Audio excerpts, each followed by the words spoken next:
All right, so for the first time ever, you're getting a food review out of me for this intro. Look at this. The Dragon Whopper. All right, let's see how this tastes. Ugh, how am I gonna eat this with one hand? There we go.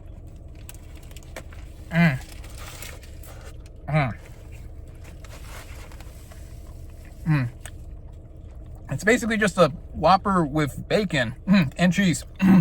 That's good. Alex, do you like it? Yeah, it's good.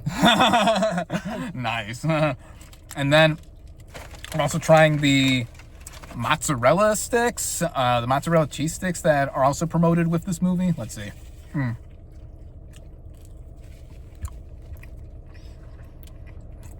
Oh yeah, these are slightly spicy. And then let's try with the marinara sauce. Yeah, all good. RRM approved. What is up, everybody? Random Random Man here, once again in front of some of my Blu-ray collection here. Hope you all enjoyed that intro I did, which I clearly recorded in advance last Saturday. Shout out to my little cousin who was behind me giving some of his few words there. Also shout out to his dad, also named Alex, on my left there. We were in the parking lot of Six Flags Great America eating lunch before we went in to celebrate my other little cousin, Sophia, for her birthday. Shout out to her as well. And we had a great time. Here's a picture of me inside the park in front of the new roller coaster there, which I did not get on because I am not that crazy. I also wanted an excuse to show off my Karol G shirt with that selfie. She's one of my favorite singers right now. She has new music coming out next week. Next album, Tropicoqueta. Cannot wait. And speaking of some of my favorite singers, I'm currently wearing the shirt of another favorite singer of mine, Rosalia. But anyway, I'm getting off track here. You clicked on this video for me to bring you my review for the 2025 live-action remake of How to Train Your Dragon in One Take. Now, this is a fantasy adventure film that is not just based on the 2010 animated film of the same name. It's also technically another film adaptation of the book series of the same name. And going into this movie, I had curiosity about what this movie was standing for and the potential it could have had in this being the first live-action remake of a Dreamworks animated film. Of course, Disney is notorious for the past decade and a half having done so many live-action renditions or reimaginings of their animated classics, and now DreamWorks is stepping their foot into the fray as to what could be done and what could possibly be made monetarily with these films. And most audiences, I think by now, even if they're not openly saying it or not, I think, yeah, the idea of if it is necessary to remake all of these movies into live action, just standing out and representing what Hollywood has been doing and being so risk averse as they always are and all about franchise. But with How to Train Your Dragon specifically, I have never read the books that this movie is based on, and I had not seen the 2010 original film until a couple of nights ago. Yes, that was the first time I ever watched it. And what can I say about that film that hasn't been said already, since I'm a decade and a half late on it already? It's one of DreamWorks' better animated efforts for sure. It's very adventurous, very heartwarming. It spawned a franchise, of course, 2 sequels theatrically, and all other stuff that's coming with How to Train Your Dragon. You know, it's been around for a while now, and I can see why DreamWorks, on top of course, jumping on the live-action adaptation train, would want to do this in live action. Because for me, again, the curiosity got me in a bit because of what this could be done and having some sequences just be translated into live action mixed with CGI and all this other stuff. But yeah, I mean, it is what it is. We have this film now, and I guess I should just jump right into it in saying what I thought of the cast and their performances. So, starting out with the cast and their performances, we have Mason Thames as Hiccup, previously voiced by Jay Baruchel in the original. Now, I have to admit, Jay Baruchel's voice initially annoyed me a bit when I was watching the original. As the movie progressed, though, like, you know, he matured into the role technically, or like his character had growth and an arc, so that didn't bother me as much. Thames didn't try to do an impression of this character. He kind of made the role his own, I feel. As a performer, I really enjoyed him in The Black Phone a few years ago. That was his film debut, if I'm not mistaken. And we have The Black Phone 2 coming out later this year. Let's see how that turns out. But here as Hiccup, I thought he was terrific, actually. Playing up the awkward, adorable, dweeby, kind of like, nature I want to be, he wants to be, just wanting to have his full potential and showing off to the rest of his Viking village of Berk that he can be a dragon fighter, a dragon killer, even up until the point where he doesn't want to be anymore after he discovers the dragon he tries to train, Toothless, and all of that together, yeah, I thought Thames really stood out here. Then we have Stoic, Hiccup's dad and also the leader of this Viking village, played by Gerard Butler, and was originally voiced by him too in the 2010 film. So he's reprising his role here, and I thought that he was great in the original. He's great here as well too. A lot of the heart-to-heart moments he had between himself and Thames, I thought translated well into live action. You can tell this guy is very tough, very brutish, and trying to protect his village and do what's best because they're constantly getting attacked by dragons, but he's also someone just trying to reflect on how his son is and he means well and all this other kind of stuff. He's trying to do both things at the same time. And then Butler doing it in live action. I mean, we mostly know him for his live action roles anyway, and just seeing him play the same character in live action, yeah, full circle moment right there. And I thought it worked, even if we're not just looking at the novelty factor.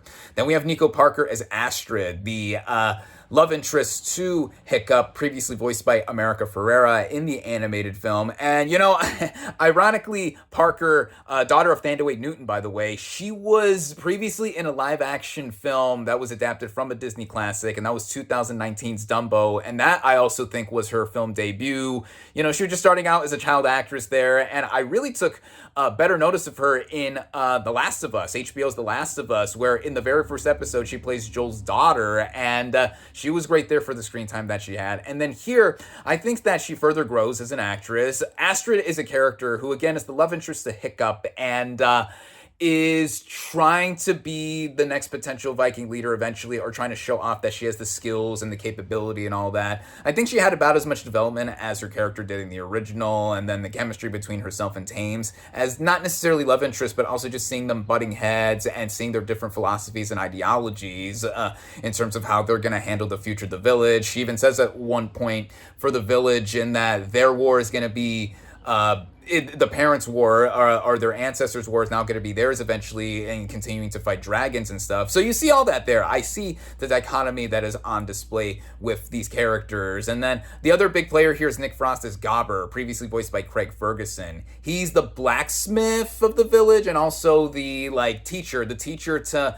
Hiccup and Astrid when they're doing dragon fighting and training. Once Stoic agrees that Hiccup should go into training and all this other kind of stuff when he goes off to search for this dragon's nest that is also a big crux of the movie, which I'll get into with how this movie is written. But with that, I think with Frost, he played the character well, having his kind of charm that is, comedic at times, and then also you see some seriousness in his character as well too. And with these core four characters, I think they all really translated well into live action and on their own as characters. They're people that I really liked following and such. And now we see the narrative here, the main narrative, the going into the writing and by extension directing of this film. I mentioned both at the same time and just the overall scope of this movie, because this movie was written and directed by Dean DeBlois. So he co-directed and co-wrote the original film in 2010 with Chris Sanders. I mean, Chris Sanders is having a moment right now.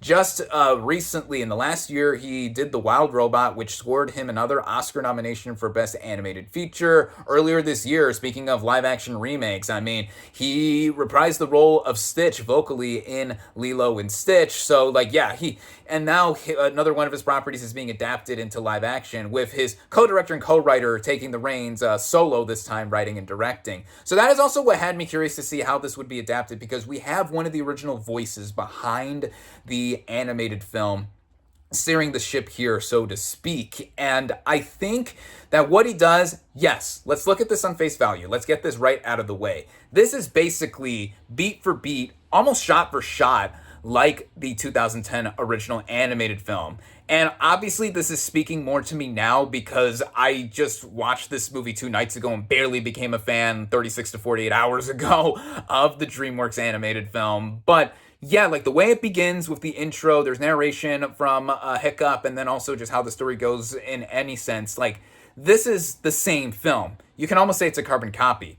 However, I think that it's really hard to try and differentiate the original animated film from live action without scrutinizing every detail as to what was changed, what was not changed, especially since I'm now saying this right off the gate that this is basically the same narrative, but now we're seeing how it's done in live action. And with that, I feel that a lot of the same attributes that the original did are working here in a live action setting and are giving us a lot more of a kind of trying to be a fuller feeling film with how much longer it is than the original. The original is about an hour and a half, and this is just over 2 hours. And from what I recall, nothing much has changed. I mean, there's details here and there if you are really a big fan of the original that you're going to see, like, oh, certain things were changed on a minor end or just whatever. Like, that's just how it goes. I just think that scenes are played out longer from what I recall, and that's why the movie is about a half hour longer than the original. But in terms of how it is all scoped out, how it's directed, paced, and everything, how it is timed, I think that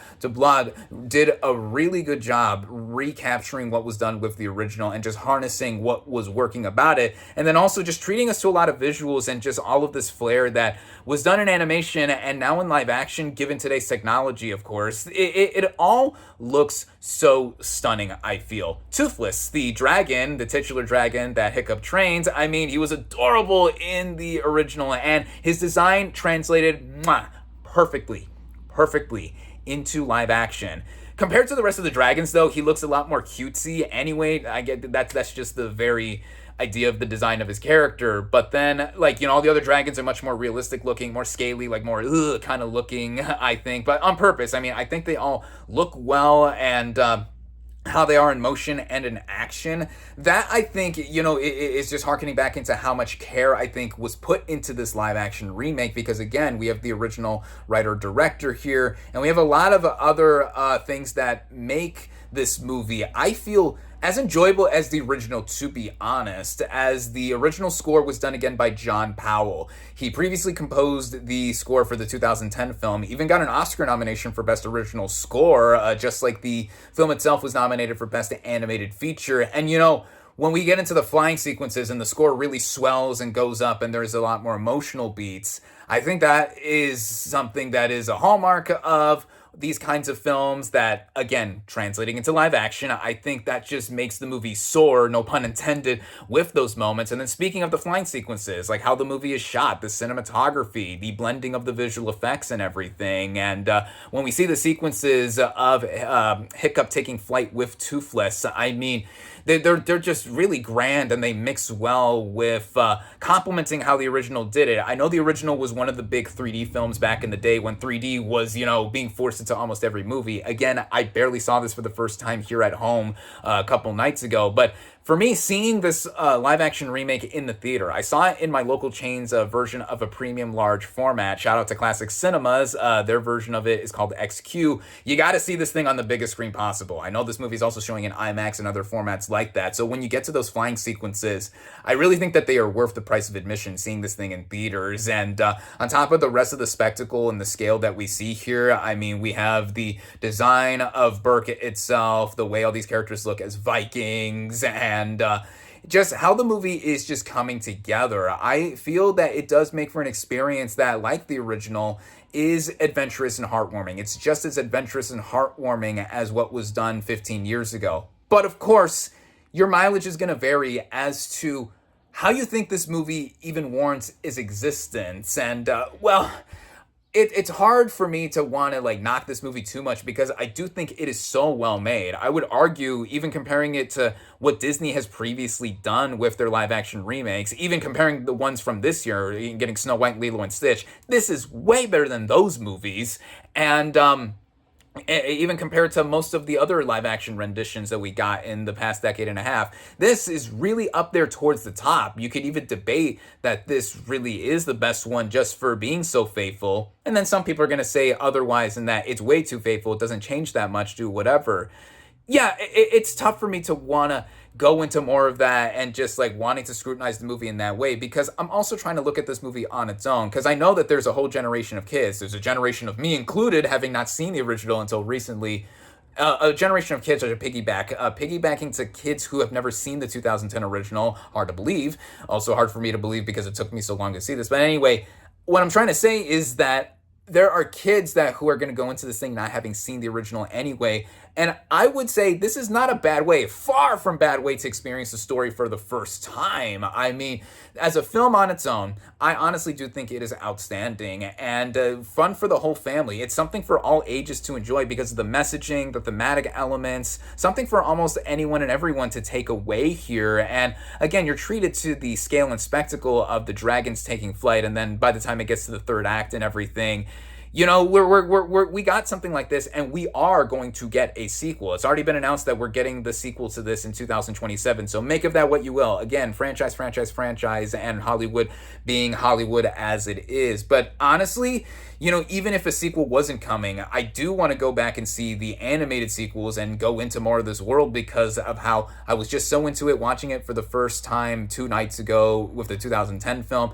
and then now backing this up with this 2025 live action remake. Honestly, you know, I really enjoyed this film, and I think it's just as strong as what was done before. If you're a fan of the original film, I think your curiosity is going to get to you in wanting to see how this turns out. Whether you like it or not, whether you ultimately are going to say it's going to be pointless or just unnecessary or whatever like that, I think there is still value in seeing this film because of just how well made it is. This is how you do a live action remake in one sense, even if it is a carbon copy.